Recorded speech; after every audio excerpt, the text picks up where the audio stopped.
Alright, you're a bit of a glutton for steak, but you can't afford to lash out and buy Scotch fillet every day of the week. How about you head into your local butcher shop and buy yourself a whole Scotch or a whole cube roll if you would and slice it out at home.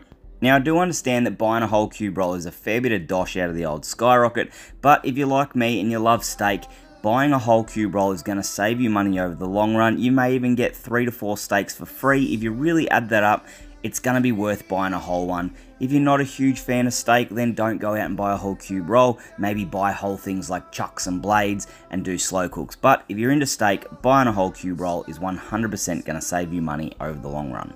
And if you're a bit of a novice and you haven't sliced much steak in the past, the cube roll is the perfect one to start with.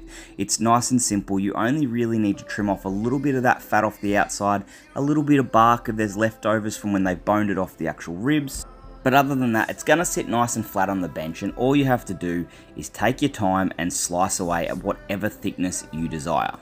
Another thing to keep in mind is if you like to trim up your cube roll, you don't like your steaks overly fatty, keep all those offcuts, make sure there's no bone fragments in there, but keep them all, put them in a Ziploc bag or vacuum seal them down if you can, and put them in the freezer, and once you've accumulated enough, you'll be able to put all that together and put it towards making some sausages or even some smash burgers for the barbecue.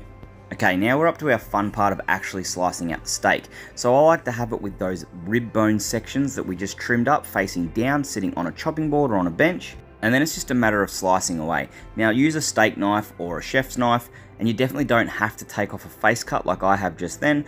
I'm cutting these, I'm going to face them up as I would display them in a shop window, but if you're doing it at home, you don't need to do a face cut. You can just slice away left to right or right to left, whatever suits you. And to address anyone's questions of whether they should slice left to right or right to left, the answer to that is do whatever suits you. There is no right or wrong. One's not right, one's not wrong. It's a completely personal thing.